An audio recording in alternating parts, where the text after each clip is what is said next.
So today, it's currently 12:56. It's Wednesday, guys. July 3. I'll do my makeup lang. Yung gagawin kong makeup look today is yung aking updated Clean Girl makeup. Kasi guys, I noticed na yung mga comments is nag-a-up pa rin dun sa Clean Girl video ko. So I'll make an updated one, guys. So yeah, let's start. I already did my skin prep, guys. By the way pala, I'm wearing Olen's contact lens. I will put the link na lang in the description box. Sorry guys if yung voice ko is medyo paos kasi inuubo ko ngayon. So guys, yung mga gagamitin ko palang makeup for this look is yung mga favorite or yung lagi kong ginagamit.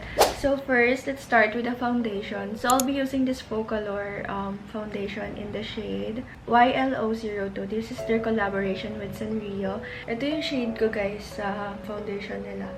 So, onti lang kasi sobrang pigmented niya guys. So guys, kung na-notice nyo, sa previous Clean Girl makeup ko, hindi ako nag-foundation. And more on concealer ako that time. Pero kasi ngayon guys, super lightweight ng foundation na to, kaya ako rin siya ginagamit for makeup looks. So, hindi rin siya harsh sa face. So, my skin likes it naman. So, ayun. As you can see, super ganda ng coverage nito guys, kahit onti lang yung nilagay ko. Long lasting din siya for me. Very lightweight siya. Para lang siyang skin tint, yung feeling. Or hindi ko alam, baka sanay na lang kasi talaga ako. Pero guys, for me, super lightweight niya sa feeling. And kahit hindi na ako mag-concealer guys, sobrang ganda ng coverage niya. So, yun, sina-cover niya yung aking eye bags. So guys, yung makeup look pala na to is super dali lang niya gawin. And kung napanood nyo naman yung before ko, very similar lang naman sila guys. Pero this one kasi is more on updated and mas fit siya ngayon sa trend. And more on nasa doing side na tong Clean Girl makeup look ko. So ito yung favorite kong brow mascara from Focalure. And super easy niya lang kasi gamitin. And kung napanood nyo dun sa makeup video ko before, I don't know kung gumamit ako ng ganito. Pero, alam ko, iba pa yung brow routine ko that time. So, this one, more on brow mascara na ako, guys. Ito rin, guys, yung ginagawa kong look, lalo na kapag nagmamadali ako. Kapag mag-film, ito rin yung ginagawa kong makeup look. Depende sa content, pero ito yung ginagawa ko mostly kapag mag-film ng TikToks, shot ng pictures, ito yung ginagawa kong makeup. Ang ganda ng product na to, guys. Ito yung favorite kong brow product nila. So, sana hindi sila mag-face out nito kasi super ganda. So, guys, done na tayo sa brows. Now, let's move on with my eyeshadow. So, guys, yung palette na ginagamit ko for my Clean Girl makeup is this one. Ito yung DIY palette from Focalure. Napakita ko na rin siya before, guys. Pero, ayan. Hindi ko pa rin pinapalitan yung mga nakalagay. Meron din kasi akong darker version itong palette na ginawa ko. So, ito yung ginagamit ko if I want a light makeup or pang daily lang. So, yung favorite shade ko dito is this one. Ayan. May pagka-brown yung shade nito, guys. Pero, super light lang naman. Anyway, guys, hindi ko pa pala nakwento. Na-receive ko na pala yung silver play button ko, guys. So, na-unbox ko na siya, pero hindi ko na-film ng detailed. So, i-retake ko na lang siya sa inyo, guys, para makita nyo. Nakapag-take na rin ako ng pictures for my silver play button. And ito rin yung ginawa kong makeup look doon, guys. So, ipapakita ko na lang sa inyo yung mga clips. Actually, guys, last month ko pa siya na-receive. Pero hindi lang talaga ako makapag-film ng daily vlog kasi super busy. And may mga projects din kasi akong tinatapos, guys. Pero, guys, na-open ko na siya kasi na-excite talaga ako nung dumating siya. Hindi ko na-expect na dadating siya agad. I thought kasi aabutin ng 1 month bago dumating. Para dumating siya agad, guys, after 2 weeks lang. Nagulat na lang ako, guys, tumawag si Kuya Ryder na nandito na daw siya. So, and it's about my silver play button. So, tuntua talaga ako, guys. Wala pa akong sabitan. So, hindi ko pa alam kung saan siya ilalagay. Make sure, guys, na binablend niya siya ng maigi para hindi harsh tingnan. So, maglalagay na ako dito, guys. Para match siya. I'm using the same shade, by the way. Para lang hindi plain yung eyes ko. Tingnan sa baba. So, if you're following me on IG, guys, mananotice nyo na nag-upload ako ng madalas. And kasi yung mga picture ko na hindi ko bet nung tinake ko, na-appreciate ko na siya ngayon. So, ngayon ko siya ina-upload kahit ang tagal na ng mga pictures. So, if you haven't followed me on Instagram, guys, I'll put the link na lang din in the description box. I'm gonna be using my favorite bronzer from Focalure. This is the Soleil Matte Bronzer in the shade SO01. So, super favorite ko to, guys. As you can see naman, it's used in abuse. Gamit na gamit ko siya kasi nagagandaan ako sa shade niya, guys. So, I'll just do my normal thing kapag nag-contour. Quick life update pala, guys. Wala na kaming pasok.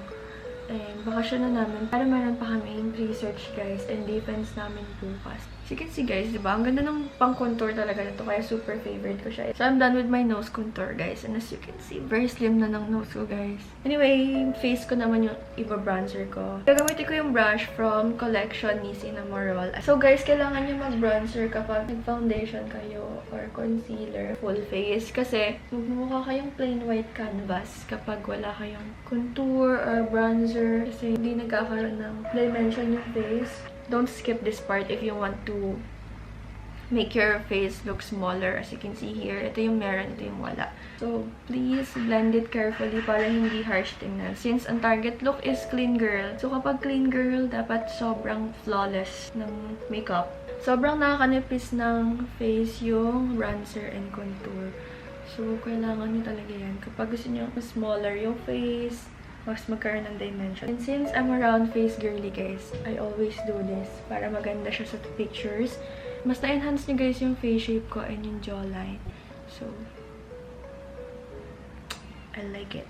I'm gonna move forward with the blush. So, yung blush technique ko guys is I'll put a very light shade muna. Like this one. Like this one. So, technique ko kapag nagki-clean girl makeup.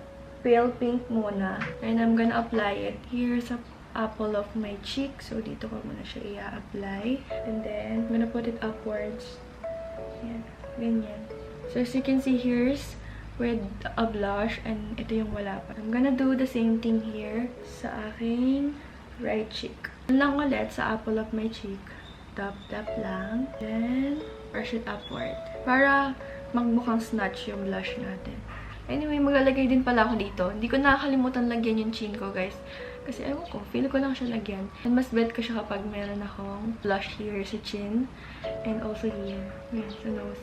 So guys, I'm done with my blush. And as you can see, very fresh ng ating look. Since clean girl makeup nga, hindi ako maglalagay ng eyeliner na sobrang haba. So I'm just gonna tight line my eyes. Para hindi lang plain tingnan yung mata. Lalagay ko siya dyan guys. Ita-tight line ko lang siya.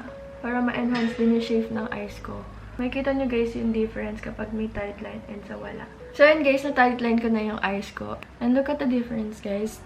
Ito yung may tight line na ito yung wala. And mukha na ako nagkaroon ng wing eyeliner because of my tight line. Hindi ako naglagay ng wing. I just enhanced my eye shape lang. And look at this guys, mas open tong left side compare dito sa hindi ko pa nata-tight line. So, next is, lalagyan ko lang tong other side. So guys, kapag hindi kayo sasanay, nakakaiyak tong part na to. So guys, this is what it looks like kapag nakapag-tight line na ako ng eyes. And as you can see, diba? Super ganda. Kaya rin ako nagta-tight line guys ng eyes kasi para maganda rin siya pag nilagyan ng mascara. Kahit wala akong wing eyeliner, maganda siya tingnan. Mas kumakapal din yung itsura ng lashes kapag meron tayong tight lines. Kaya favorite part of makeup ko din tong tight lining. Anyway guys, magmamascara na ako. So I'll be curling my lashes and then I'll be using this mascara from Maybelline. This is the Maybelline Last Sensational. This is waterproof guys. So I'm gonna do this off camera guys and I'll be back.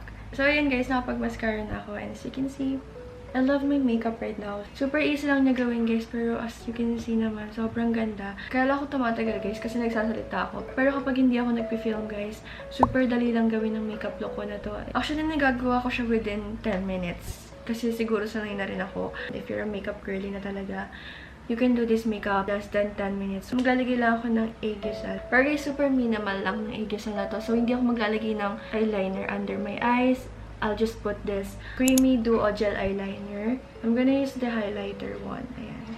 So, hindi ako magdodraw ng Aegisal. I-enhance ko lang yung Aegisal ko mismo with the highlighter. So, look at my eyes now, guys. Diba? Super ganda. In-enhance ko lang siya with this Creamy Duo Gel Liner. And yung ginamit ko is yung highlighter, which is this one. Ito yung shade na Easier One, guys. Meron din siyang pang shadow, guys. Ayan. Pero kasi hindi ko to ginagamit kapag clean girl makeup. Kasi feeling ko, dumudumi yung under eyes ko kapag nilalagyan ko siya ng ganun. And since ang atake ko nga is clean girl, so hindi ako maglalagay. Naglagay lang ako ng mascara sa lower lash line ko. Ang ginamit kong pang mascara sa aking lower lash line is itong Pink Flash Lengthening Waterproof Mascara. Micro brush siya. So, as you can see, maliit yung wand and maninipis siya. So, unlike my usual mascara makakapal. So this one is perfect if you have 18 lashes. Perfect din siya for lower lash line. So ginagamit ko lang to for my lower lash line. Maglalagay lang ako ng powder and I'll be using this powder from Focalor also. Anyway guys, sinhighlight ko lang yung nose line ko with this powder. This is the Blur Matte Powder Foundation from Focalor. This is the CL01. And guys, gamit na gamit ko na to. As you can see, wala na yung design niya. Wala na si Cinnamoroll. Nabura na si Cinnamoroll, guys. Kasi lagi ko siyang ginagamit.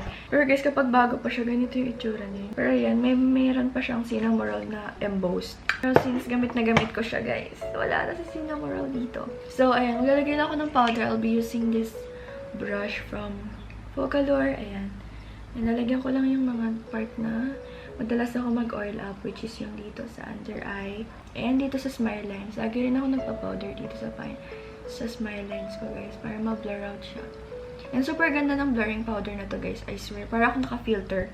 Nalagyan ko lang din yung dito ko para ma-highlight. Kasi madalas din ako mag-oil up dyan. And of course, here sa forehead. Ginagamit ko din to, guys, pag nasa school ako, kasi ang ganda niya. So, ayan guys, nakapaglagay na ako ng powder. And as you can see, di ba mukha na ako naka-filter? Nalagay lang din ako on my neck para balance. Nalagyan ko lang din yung neck ko, guys. So, to complete this makeup look, maglalagay na ako ng lipstick. And actually, guys, naka-lip mask lang ako right now. Ito yung favorite lippy ko from Focalor. This is from Cinnamoroll collection. Ito yung shade na OR02. So, guys, super favorite ko siya currently. So, ito yung lagi ko ginagamit. As you can see naman, diba? Gamit na gamit siya.